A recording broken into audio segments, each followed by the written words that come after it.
Hi, and welcome to 15-Minute Consulting Best Practices. I'm David A. Fields. I'm missing Maria Isabel this week. She is still on vacation, but we'll be back next week. So you're all alone with me this week. And for those of you who aren't familiar with the format, we just answer your questions. There's no preamble. There's nothing other than diving into the questions. Though. Do me a favor, put in the comments section any questions you have, and also give me a 1 to 10 on how your holidays were. So 1 was, David, they were really horrible, and 10 was, they were epic. So give me a 1 to 10 in the comments. Let me know what your questions are. And Deidre, why don't you put the first question on the screen? I think there were some leftovers from last time. Okay, let's see. Question part 1. Okay, so there's 2 parts. This should be interesting. I have experience across many areas: consumer products, entertainment, retail. All right. I know the companies are looking for industry expertise. Exactly right. Showing that I have expertise across many industries can increase my likely client pool. However, at what point does it work against the perception of a specific industry expertise? Great question. How do you suggest positioning this? Matthew. Okay, is there part 2, Deidre? So part 1 is about multiple industries. Let's see what part 2 is. For a fishing line, is it okay to have 3 related problems? Okay, so can we have 3 industries? Can we solve 3 problems? Versus only 1 if the area of your services tackles all 3. So same person, Matthew. So you want to know, could you have 3 industries and solve 3 problems for 3 industries? Revenue's too dependent on budgets, customer loyalty, AI. Wow, so they're all really different. All right, I've got it. I understand the question. It's a really good question. I'm going to answer the first part, which is about industries. Martin, glad your holidays were an 8. That's excellent. So let me answer your question, Matthew, about industries, because it's going to be more or less the same answer. You asked, at what point does adding industries work against you? And the answer to that is immediately. So your questions used I language. So I'm going to assume you're either a solo operator or you're running a small firm, let's say under $10 million. In that case, you have all the client opportunities you need in one industry. So think of each industry you could target as an apple orchard. Okay, so an apple orchard with, I don't know, 100 trees. And what you need is enough apples to keep your own family stocked with apple cider and apple cider donuts and all things that are good with apples. And you could work an orchard in your hometown. You could work another orchard 100 miles east, assuming you're not on the coast, East Coast. Another orchard 100 miles east of that. But the fact is, there are enough trees in your own backyard.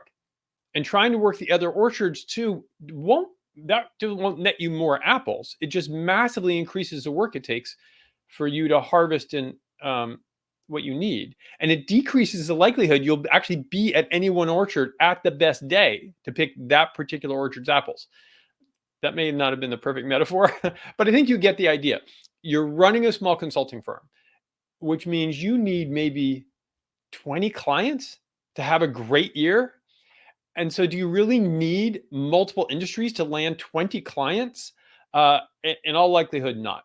So, and you're much more likely to land those 20 clients by showing them you are the best resource in one industry. And the same goes for problems.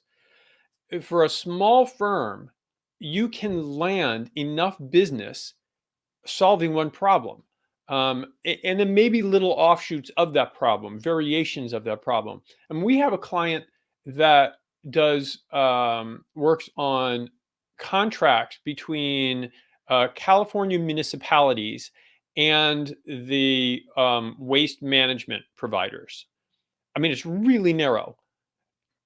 And that's 7-8 figures. So if you can get 7 or 8 figures in that range off of just California municipalities' relationships with waste management, I think whatever you're working on, you'll be fine. Okay, narrow. That's where you want to be. So hopefully that answers your question. Graham, glad your holidays were a 9.5. That is awesome. Matthew, if that didn't answer your question, or if any of you are like, wait, I don't get it, I don't get this whole industry thing and focus, or I don't agree, or anything like that, Throw it in the questions, because I don't have Maria Isabel here to keep me honest and give a different opinion. So barring that, Deidre, did we have another question? Question. Oh, look, this is Matthew again. Okay, great. Oh, I think he asked these live right before the holidays. What if you're speaking with a client, inquiring into their world, outstanding, yet they continue to turn the conversation back to you? How do you suggest handling this? It happened to me at a holiday gathering with former colleagues, so that's excellent. All right. So this is a great question. I love this question. One of the reasons I really like this question is because this is I keep trying to be right side up, focusing on them, and they keep forcing me to be upside down and focus on me. And that really highlights just how difficult and subtle staying right side up can be. So it's a great question, Matthew. Forcing your agenda, no matter what your agenda is not right side up. Attending to the other person, listening, acting in accordance with their best interests and desires, that's right side up. So ironically, that means when you're talking with a client or a prospect or a contact of some sort, and you ask about them and they turn the conversation back to you, forcing it back to them is forcing your agenda on them. That's not being right side up, because they're indicating that they want to hear a bit about you. And so the right side up response is to share. Now, you have to share while constantly staying attuned to them. It's still about them. You share about you, but it's still about them. You can share about you in ways that are valuable to them, or you can just share about you, but pay attention to them. So if they're glazing over or checking out, they're no longer interested in you. Maybe the 36th picture of your trip to Argentina was overkill, and you could have stopped at picture number 3. So, right, just you're still sharing, but you're sharing while being right side up. And of course, you're building relationships. And so building relationships require sharing on your part. It's back and forth. You have to be vulnerable. You have to give in order to receive. So hopefully that helps a little bit. Matthew, it's a great question. I love that question. And again, it just shows how difficult being right side up is. And if anyone else has experienced that, throw it into the comments. Or if you've got a similar challenge, throw it into the comments. And we'll see. Or people are quiet or not back yet. Matt, perfect. Outstanding. Okay. What have we got? Deidre, do we have more questions? Or are we done? Oh, there's another question. Frank, we know solving our core problems will save our prospect many dollars and even more headaches. Well, okay. By the time they're in conversation with us, it's a bit late. Well, either their launch budgets are committed, or they don't have urgency because they haven't yet lived through the pain. Oh, interesting. How do we solve this issue? From Frank. Yes. I think I know who this Frank is. Got it. So in which case, it's good to hear from you. And if you're a different Frank, it's good to hear from you too. Okay. So, by the time clients come to us, it's too late. They've already committed their budget. Or when we talk to them, they haven't experienced the pain. And so they're not really interested. And this is a really common frustration. And basically, you have two choices. Looks like Frank turned in late. All right, I'll get to yours in a moment. Okay, so you have two choices here. Choice number one is to stop banging your head against the wall and just fish where the fish are.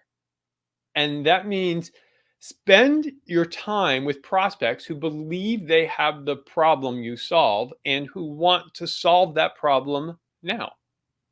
And trying to convince people to invest in your help before they believe it's an urgent problem to solve is an exercise in frustration. You could ask any consultant or advisory firm that works in crisis management, because they all try to sell crisis management preparation to clients. And they're all like, I can't believe it. If they would just invest ahead of time, we wouldn't go through all this, and nobody ever does it. Um, Trying to convince folks that don't have an urgent need that it should be urgent is really challenging. So my preferred choice, target clients who actually want what you offer. That's a lot more fun and a lot easier than trying to convince folks to want what you have. But that said, there's a second choice. The second choice is to use some combination of thought leadership and an aggressive reframe. And thought leadership can, over time, make your target market more aware of what their challenge is, what the implications are of not addressing that challenge, the urgency, the benefits of addressing it. So that can all happen, though it's often, honestly, that's nigh on impossible in many cases. I mean, my first book, which is up there on my bookshelf, my first book was geared at executives who buy consulting. And tried to educate them on when and how to buy consulting better. And that was totally futile, right? People just act how they act. As much as would try to tell clients, don't look for situation expertise, look for outcome expertise. They're like, no, no, no. I want someone who has situation expertise, who's an expert in my industry. Convincing them otherwise is just an act of frustration. I mean, it's just nonsense. It doesn't work. Now, all that said, with any individual contact, you could try an aggressive reframe. An aggressive reframe takes the form of most people in your shoes think X is true. In fact, that's not really Y is true. That's an aggressive reframe. Most people think X is true. Actually, Y is true. And a well-constructed aggressive reframe can work. It's still a lot harder than fishing where the fish are. So hopefully that helps. Again, if you guys have follow-up questions, or if I didn't answer that quite right, from your standpoint, or didn't get to what you needed, just put it in the comments. All right. What else came up here? Deidre, let's see. I would like to explore Martin's question about working across multiple industries in a narrow focus. I've also worked across multiple industries. It's been hard to find a narrow niche. Frank, I'm going to pause it here. I mean, without getting direct here. So Frank's point was, it's really hard to find a narrow niche. It's not hard to find a narrow niche. It's hard to stay in a narrow niche and be committed to it. Finding the right narrow niche, meaning one where you figured out that market fit, where they have a problem with an urgent need, that can take some time. That can take a couple, 3 years sometimes. We're working with a firm down in Southwest that we've been for 3 years gradually narrowing down to the niche. So it can take some time, but usually it's just about making a decision and trying it. And folks who struggle with it aren't willing to make that decision. And you might just need some support with that. Mary said, I'm just getting started in my own consulting business. How do you recommend acquiring a strong client base? There's a book. Again, I'm on the wrong side. There, that book. Read The Irresistible Consultant's Guide to Winning Clients. If I duck out of the way, it'll come into focus, which is the simplest way to answer a really long question. And then come back with questions, because there's a whole process in that book. Guide to Winning Clients. Deidre, I don't know if we can post, but maybe someone else can post the actual name or a link to it if you happen to have it for Mary. Cynthia, any creative ideas to engage C-suite target buyers who are traditionally super tough to get without personal relationships? Well, you have to build a personal relationship. But here's the first thing, Cynthia, about targeting C-suite. They're often not the best prospects. Remember, your best prospect is the lowest person in the organization who has the authority to buy what you are offering and has an urgency to solve it. The higher you go in the organization, the less likely whatever challenge it is you solve is to be urgent. There are a couple of exceptions, but they're rare.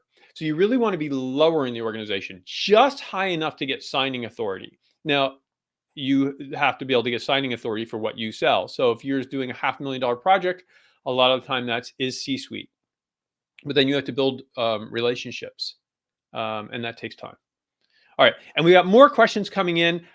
Thank you for LinkedIn user for putting a link to the book. A few of you put it in, so thank you very much. Holy cow, we're actually over time. Before you go, if you don't have davidafields.com Monday Live in your calendar, put that in your calendar. It just makes coming here every week easy. Submit your questions that people have been doing here. We'll keep track of them, and I'll get to them. I mean, Marisabel and I will get to them next week, or to info@davidafields.com. If you're not connected to me on LinkedIn, please connect. I want to be connected with you. Here's my thing. Deidre put it down there. If you don't read my articles, subscribe, because there's lots of goodness and fun in there, and illustrations and wackiness. Thank you for being here. Have a fabulous week. Remember, what we talked about at the top, consulting is not about you, it's about them. It's about your clients, it's about your prospects. So give them value and give them kindness, and I will see you next week.